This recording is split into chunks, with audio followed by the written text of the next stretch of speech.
What is up, everybody? We are here back with another one. Today, we are here to break down our fantasy teams. We just had our draft. We are fresh, straight out of the draft, baby. We're dripping wet with that fucking draft, baby. How you Tripping feeling, what? Scotty? How you feeling, Scotty, with that draft? This draft went a lot better than my work league because I took Jonathan Taylor in my work league second round. So, That um, is, that is a reoccurring statement we are going to make on every yeah, single fantasy episode that was. that you I don't know what I was did. thinking. Like, what was I thinking? I think that's Dude. the type of coming out in me. Yeah, I really wish you had a good story. Like, I accidentally clicked it, or like, I went to hit the slots in between and I completely forgot. No, he actually was like, I want this guy. Oh, Put him on I my went and fantasy got him. roster. Yeah, that's Yeah, how dumb I am. he called the phone. He's like, dude, I'm calling him up. Oh, shit. But yeah, we're going to break down Scadra's draft team today. And basically, we're just going to go through each round. We're going to figure out reasonings for picks at certain positions, why he got these certain players, maybe a certain person that got sniped on him, and just anything. We're just going to kind of really break down exactly what happened in this draft. And we're going to do it completely for Mr. My Dig's tiny team. So, Yes, yeah, sir. give her a little Yeah. holler. Let's hear it. So I had the 109 pick this year, Yeah. um, and with the 109 pick, how the draft order went, it went. Jettas went first, Jamar Chase went second, McCaffrey went third, Eckler fourth, Kelsey five, Tyreek six, Stephon Diggs seven, Bijan eight, Yeah. and at the 109 spot I got CD Lamb. I was pretty happy with that. I didn't really want Bijan to be honest this year. If you saw our Uh, previous video, you know why. yeah. I kind of gave my reasoning for that, but yeah, I was pretty happy with CD Lamb. I feel like he's gonna be a top five receiver this year, just based off who the Cowboys got and the year he had last year. Yeah. And if Dak stays healthy, especially, he's gonna be really good. So I was pretty happy with that pick. That's so far the draft is going how I wanted. How do you think that pick went for me? Do you think would you have gone with that at that So spot? I think CD is not a bad pick. And number nine, look at the people. So it's either him, Devontae Adams, Barkley, Pollard, Wilson, Henry. And also, if anyone wanted to know, this is on the ESPN app, and this is a 12-man PPR league, is what we are running for this Yeah. draft. So I think CD is a good pick there. The only reason why I like Tay, but I'm just worried about the the whole QB situation. And it's not that I think Jimmy G's good, but Tay really, really, and when I say Tay, I mean Devontae Adams. He really did good with Derek Carr on the deep balls last year. I mean, he had a lot of touchdowns from outside the 20. So I'm not sure how much Jimmy G is going to be able to provide for that. So I think CD Lamb is a good, and I think he actually finished as sixth in the position last year. So, top five is really not out of the question for him. It's not something that's unreachable. So, I mean, I like the pick. I think it's a pretty good pick. Yeah. So how it went then was Devontae. Well, I'm not going to go through every single one. My 216 Yeah. pick, I got sniped here. This is the one part of the draft I got sniped. I really wanted my boy Nick Chubb just because I'm a Yeah. Cleveland fan and I thought he was going to be good this year. Yeah. So I had to settle for AJ Brown. Um, I was debating. This pick wasn't. It was kind of hard for me, but I was debating on taking Amon Ra or AJ Brown. I was debating on those two guys, but I figured I looked at it at the fact of who was thrown to each guy. Yeah. You got Jared Goff throwing to Amon Ra and Jalen Hurts throwing to AJ Brown, and I just felt like AJ Brown had the better guy throwing to him, so that's why I ended up taking him. And funny enough, Amon Ra went to you the next Yeah. pick. I'm sure you would have taken AJ if I took Amon Ra there. Yeah, I'm not gonna lie. I'm absolutely disgusted that you said I had to settle for my boy AJ Brown. You know what? That's a little bird for you right there, boy. I just let a little bird fly. Well, we had Nick So Chubb in front. Like that's AJ what I Brown wanted. has the ceiling of what I think CD does have this year. AJ Brown is gonna be a beast. He is an apple. The only thing everyone likes to talk about with AJ Brown is, oh, skinny Batman's in the picture. Skinny Batman's in the picture. Well, guess what? Who's the deep ball baby? Who's that bad boy mother lover? Who's big Batman? He ain't skinny. He's big Batman, boy. I want big Hmm. Batman on my team. If you're looking at a roster, you see skinny Batman and big Batman. Then you got my boy Quez. I can't remember what he is. I think he's just like fast Batman or something. I want big Batman. So I think AJ was a really good pick. ESPN had him really ranked low this year. So I like Yeah, I him know this year. for whatever reason. Yeah, I like him Um, there. all right, so on the third round here, back to the 33rd pick. Um, Yeah, had a little weight there.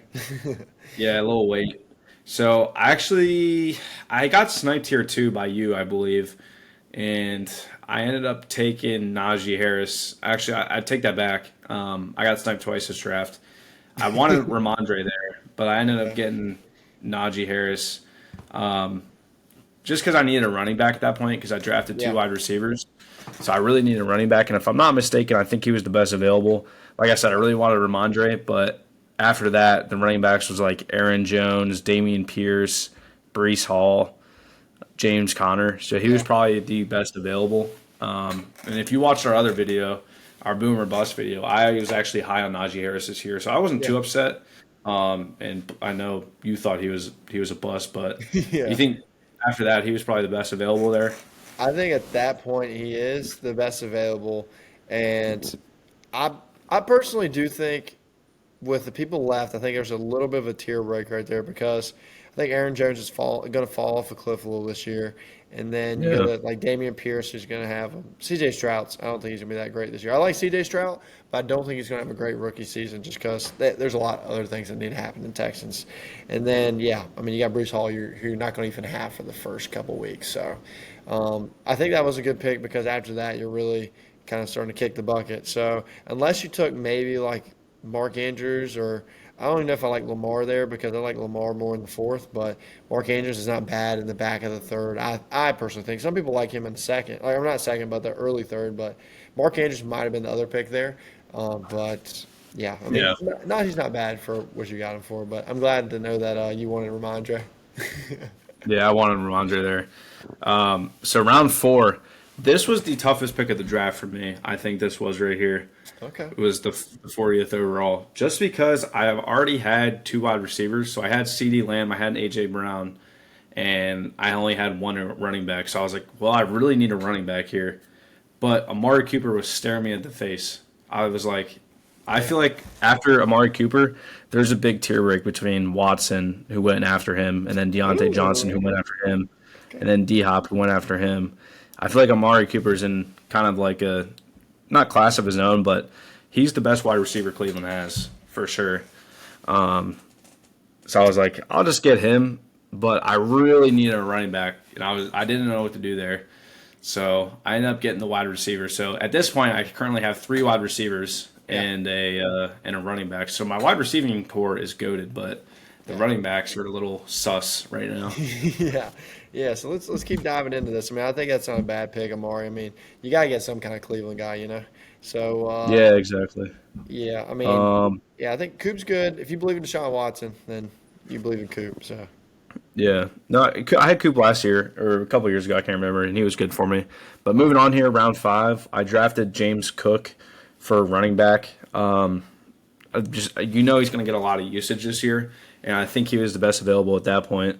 And I think I could have gotten Justin Herbert there, I guess, for QB, but at that point, I was so hurt I didn't get a running back last round yeah, with the Amari Cooper pick. I was like, fuck, I just really need a decent running back here. yeah, Because if I wait any longer, I'm going to have to settle for like a fucking like Javante Williams or yeah, like a Pacheco or J.K. yeah. Dobbins. So I was like, I'll just take him.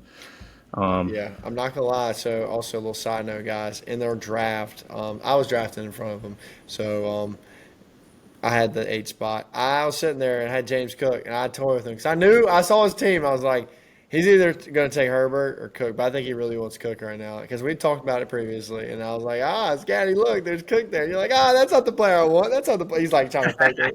I'm like, no, I know exactly who Yeah, you want. But yeah, yeah, but we'll discuss for my team. But yeah, no, James Cook is great. I think he's on a high-powered offense, and if you buy into running backs who are going to be the RB1 on high-powered offenses, you're like, you're bound to get points. So, right. and he's rookie. He kind of showed an So explosion last year, so he should be yeah, exciting. yeah, and especially with Devin Singletary not there anymore, he might get a lot of Yeah, touches. But moving on here, my next pick was a QB. I ended up getting Deshaun Watson, my boy. I'm yeah, really high on him this year. I think he's going to have a really good year. If you look at what he did with the Texans, if he's any glimpse of how he was there, then he's going to be a problem this year. He has like top six potential, in my opinion, top five potential if he really turns it on. I yeah. mean, he's that good. So high risk, high reward for him. And then my next pick, I got Kyle Pitts. That's another guy I'm also pretty high on. I think he's going to have another good year. And I might be biased just because he's my team. I know you're laughing. Why are you laughing?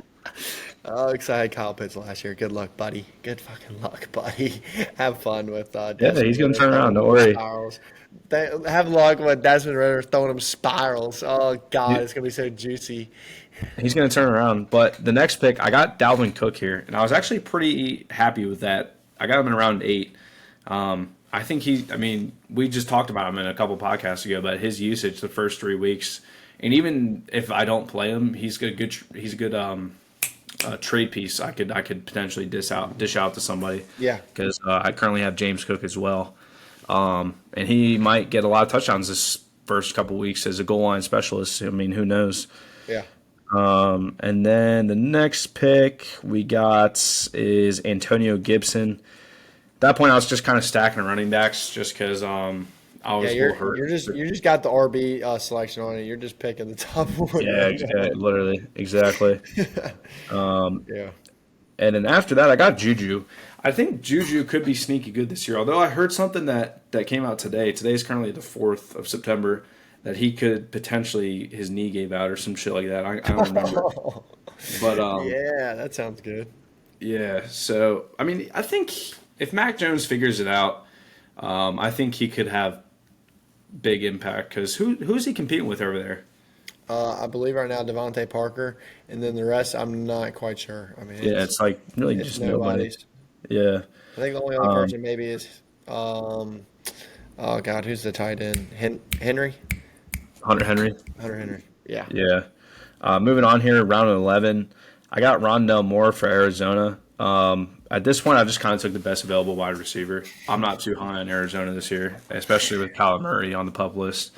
So I kind of just was taking the best available. Maybe I should have gotten like a decent kicker there or something. I don't know. But I've never really been a firm believer in drafting kickers like Hell no. in round 11. As you can see, fucking Evan McPherson went in round 11. Yeah. And Well, where did Justin Herbert went in round 10. Yeah, that's nuts. And then round 12, I ended up getting Dalton Schultz, tight end. I needed another tight end there just because I only had one. It's always good when you're drafting to have backups of everybody before you start drafting defenses and special teams and kickers. So I went and got Hunter or what's his name, Dalton Schultz for Houston, and then I think I just took the best available tight end as well. I will say too on that pick, it's best to get backup tight end if you get someone who's not one of the top tight ends. Like if you don't get a Kelsey, if you don't get an Andrews, you don't get a Hawkinson, maybe. I'll be honest. I think out of those three, those are people I'm really comfortable with. But everybody else, you need. It might not be bad to get some other flyer. Because like you said, a lot of these tight ends, bro, it's so hit or miss each year. Oh yeah, and you're for just sure. trying to find the one. So if you're kind of kicking the can on tight end, yeah, I got to get two. Yeah. Round 13, we only got 3 more to go. I took Jason Myers, a kicker there. All the good kickers were kind of going already. I actually got sniped there. I wanted Young Ho Koo. Or Young Wei Koo. Yeah, I took it again. I also got sniped there. I wanted him, but he puts up some points. He's pretty good, man. So you got a good pick there. Yeah. But I had to settle for Jason Myers. I think when I was reading the info here, they said he was let's see here. He finished 4th in fantasy points last season. So I figured that wasn't too bad. And then the second last pick, I went and got Russell Wilson just to have a backup QB because at that point I didn't have a backup QB. And who knows? He might be good this year. New head coach. I don't know. We're gonna see. He's got some good. He's always had some good weapons. And then the last pick, I just took the Panthers D, which was a fucking mistake. I should have taken. Yeah. I put in waiver claims for just now, actually, while we're in between podcasts for the Jaguars D, just because they're playing Indianapolis. Yeah. And Indianapolis is going to be some hot booty week 1. So exactly. If you watched our streaming video, then you would know people we talked about. So tap into that. So, objectively speaking, what do you think from someone from the outside? Give me a grade of like A through F. How did I do this year? Compared to what was available, how everyone else's teams stack up? I would say the grade that you got looking at your team and compared to other teams, I think you're. What are my strengths and weaknesses here? Okay, so obviously your weakness is RB2 and your weakness, I personally think weakness is tight end, RB2. But you have a solid RB1. I mean, he's not like a high upside RB1. He's just gonna give you points. So it's not really That's the name of the anything game. crazy there. He's not gonna win you a week really. But you're more trying to gear towards them high upside wide receivers. So you got people like Lamb, AJ Brown, and Cooper who could all put up 30 plus points. And I didn't even realize too, the stack too between Cooper and Sean, so that's also kind of nice there. So I would give your team a B minus. I would say a B minus is what I would give it, and just because of the running back situation, I don't think the stack between Deshaun and Coop is that strong. I think it's good, but I'm just not that high on Deshaun this year, and I think the tight end that Kyle Pitts sometimes he can he's lost me a little bit. So, but I do like the bench of James Cook on the bench. I think he could come into the RB2 play for you, and that can help out your team.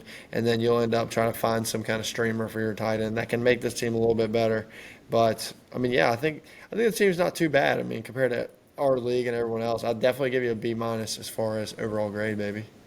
But all right, well, we'll wrap this thing up. Let me know what you guys think of my team. Drop a grade in the comments there. If you think I drafted good compared to what was available, let me know. And I'll also probably try to throw up a screenshot of my team. That way you can see it and make your own assessment of what you guys think. So, yeah, let's wrap this thing up. Next video you see will be us rating Matt's team.